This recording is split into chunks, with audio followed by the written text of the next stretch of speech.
Irmãos, eu pretendo contra-argumentar um doutrinamento recursivo sobre filhos de Deus e filhos dos homens. A natureza dos anjos é absolutamente distinta da humana, sendo seus corpos constituídos de substâncias etéreas, incorpóreas, não terrenas, habilitando-os a verem e participarem da glória de Deus. Ora, no plano superior, onde a glória de Deus reina, é tão magnânima e elevada a toda a criação ali existente, que o apóstolo Paulo, quando foi arrebatado ao terceiro céu, lembrando que ele não foi elevado à plenitude dos céus, porque nenhum ser humano pode contemplar a glória absoluta de Deus e viver. Foi-lhe necessário ser atormentado por um espírito mau da parte do Senhor, para que não se ensoberbecesse, conforme se lê na segunda epístola do apóstolo Paulo aos Coríntios, no capítulo 12, versículo 7.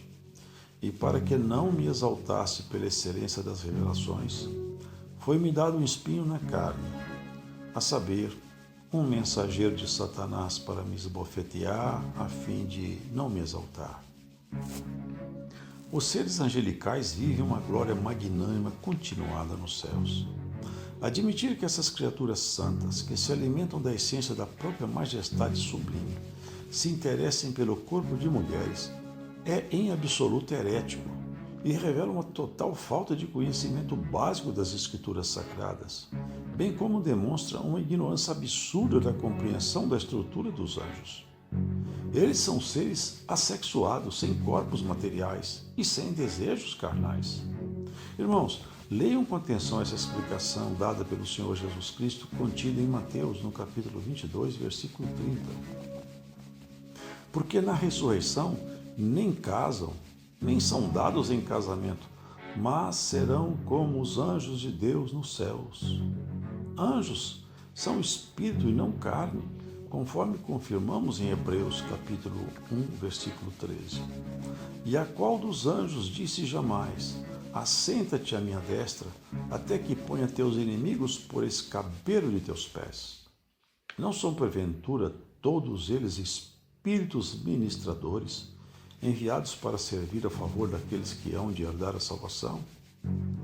Esses ministros estão continuadamente perante a face do Altíssimo, se deliciando das mais esplêndidas sensações e deslumbrantes oportunidades, renovadas a cada manhã.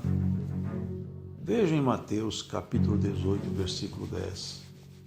Lá assim está escrito: vede, não desprezeis algum desses pequeninos, porque eu vos digo que os seus anjos nos céus sempre veem a face de meu Pai que está nos céus. Obviamente, anjos não possuem órgãos genitais, visto que esses atributos físicos não fazem o mínimo de sentido estarem presentes em criação tão magnífica. Talvez seja mais fácil construir um prédio sobre as nuvens do que sustentar argumentações teológicas desvairadas como essas. O apóstolo Paulo, mesmo estando em corpo de carne, chegou a ensinar que, se possível fosse, bom seria que o homem nem sequer tocasse em mulher. O que se dirá dos anjos relativamente a essa questão? Ensinou o apóstolo em 1 Coríntios, capítulo 7, versículo 1. Ora, quanto às coisas que me escrevestes, bom seria que o homem não tocasse em mulher. Mas por causa da prostituição, cada um tem a sua própria mulher e cada um tenha o seu próprio marido. Como um anjo de Deus poderia se abaixar a ponto de desejar se misturar com o pó levantado por uns dias? Esses seres, que são eternos, podem facilmente ver os humanos se encurvando perante a velhice e morrendo em seguida. Como imaginá-los aviltados ao ponto de se interessarem pelo corpo mortal? Eles, que podem enxergar o corpo biológico decomposto na linha do tempo? Sob o olhar desses seres imaculados, em um poucochinho de tempo, já enxergam as mulheres na sepultura e em seguida o corpo delas desfeito em putrefação. Outro ponto importante de se analisar decorre do fato de, terminantemente, não serem os gigantes, os Nefilins, resultantes da relação dos filhos de Deus com as filhas dos homens, como ensinam os mestres dessas teologias equivocadas. Haja visto já existirem gigantes quando os filhos de Deus tomaram por mulheres as filhas dos homens. Leiam com atenção a sequência que esclarece essa matéria, começando em Gênesis capítulo 6, versículo 2. Viram os filhos de Deus que as filhas dos homens eram formosas, e tomaram para si mulheres de todas as que escolheram. Então disse o Senhor: não contenderá o meu espírito para sempre com o homem, porque ele também é carne, porém os seus dias serão 120 anos. É incontestável que já existiam gigantes na terra quando esse evento sucedeu, e fica patente quando lemos em seguida, em Gênesis capítulo 6, versículo 4. Havia naqueles dias gigantes na terra. E também depois, quando os filhos de Deus entraram as filhas dos homens, e delas geraram filhos. Estes eram os valentes que houve na antiguidade, os homens de fama. No livro de Números, no capítulo 13, versículo 33, há referência aos gigantes pós-dilúvio. No livro de Deuteronômio, nos capítulos 1, versículo 28, 2, versículo 10, versículo 20 e 3, versículo 11. Também no livro de Josué, no capítulo 13, versículo 2. Assim também no segundo livro de Samuel, no capítulo 21, versículo 16 e versículo 18. No primeiro livro de Crônicas, capítulo 20, versículo 4 e versículo 8. Aliás, o terrível desafiante de Israel no tempo do rei Saul foi um colosso, conhecido como Golias.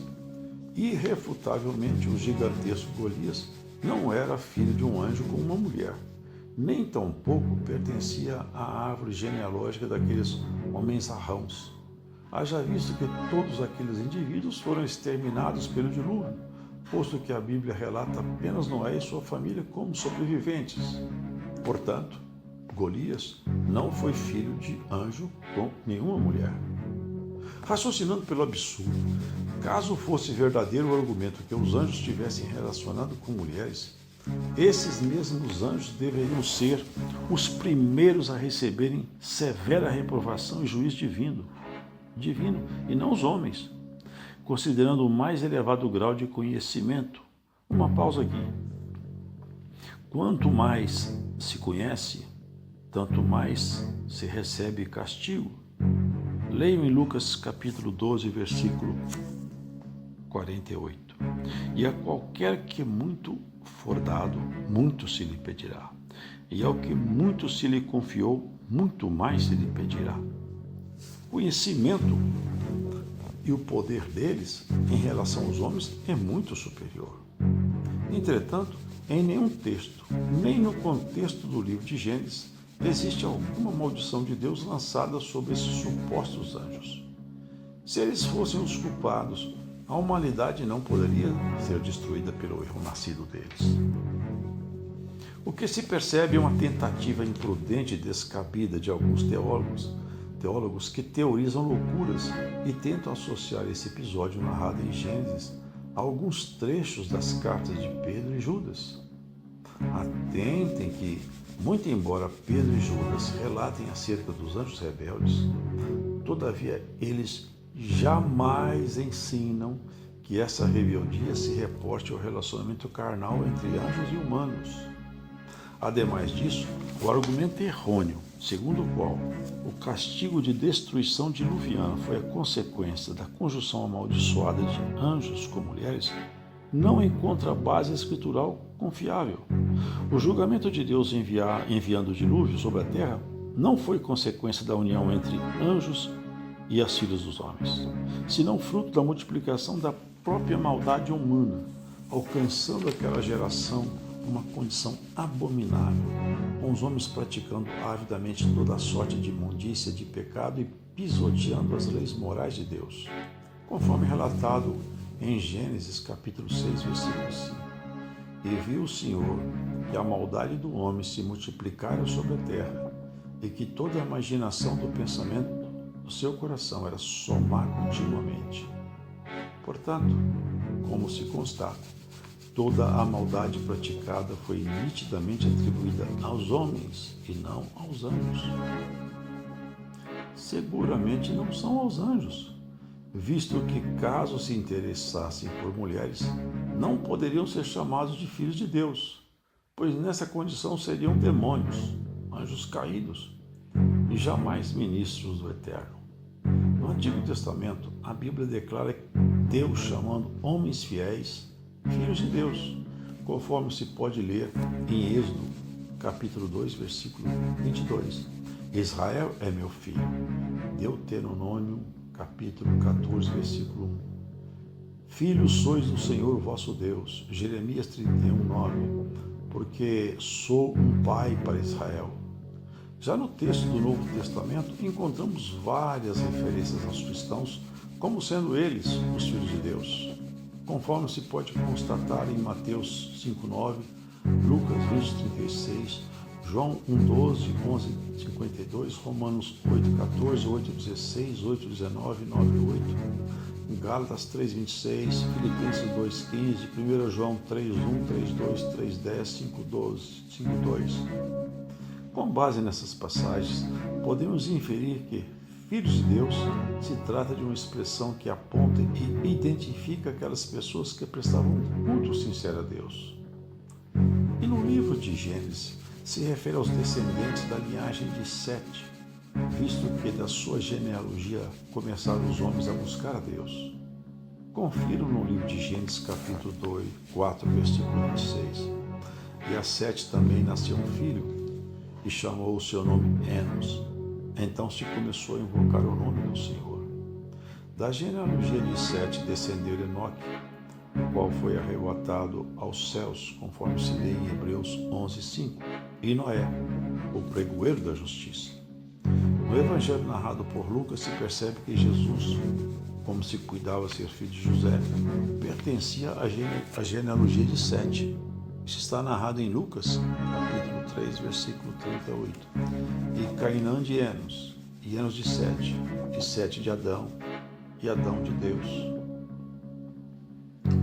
A geração de Caim foi maligna, se fazendo odiosa em suas obras e costumes, praticando a poligamia, conforme se vê em Gênesis 4:19, sendo assassinos, conforme se vê em Gênesis 4:23, violentos e imorais. Caim assassinou brutal e covardemente a seu irmão. Acrescentou ainda este outro pecado terrível, o de enfrentar a Deus quando questionado sobre o seu irmão Abel, respondendo arrogantemente. Confira em Gênesis capítulo 4, versículo 9. E disse o Senhor a Caim: onde está Abel, teu irmão? E ele disse: não sei, sou eu o guardador de meu irmão? Lameque, o sétimo descendente de Caim, se vangloriava da sua violência e intolerância, como se pode testificar em Gênesis capítulo 4, versículo 23.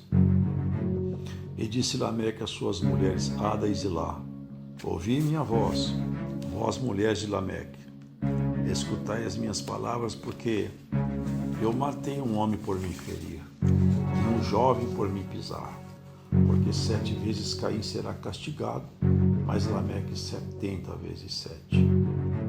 Da descendência de Sete com a descendência de Caim, resultou numa posteridade de homens maus e violentos. A maldade do coração humano se multiplicou gravemente a ponto de inflamar a ira do Altíssimo, de tal sorte que o Senhor derramou um castigo fatal sobre a humanidade, matando a todos afogados nas águas do dilúvio. Lamentavelmente, o que sucedeu foi que os maus, se ajuntando com os bons, perverteram os bons, convertendo-os à iniquidade e à prática da impiedade. Vejam em 1 Coríntios capítulo 15, versículo 33. Não vos enganeis, as más conversações corrompem os bons costumes. A geração derivada dessa união de piedosos com transgressores foram os valentes e impiedosos do passado, os quais se fizeram opressores de seus irmãos. A depravação consequente da união dos filhos de Deus com as filhas dos homens nivelou por baixo os pensamentos e atitudes da raça humana, a ponto de o Senhor dizer ter se arrependido de ter criado o homem. Numa das epístolas do apóstolo Paulo, existe uma notória advertência contra a união dos filhos de Deus com as filhas dos homens, conforme se pode constatar na segunda epístola do apóstolo Paulo aos Coríntios, no capítulo 6, versículo 14. Não vos prendais a um jugo desigual com os infiéis, porque que sociedade tem a justiça com a injustiça? E que comunhão tem a luz com as trevas? Meditem nisso.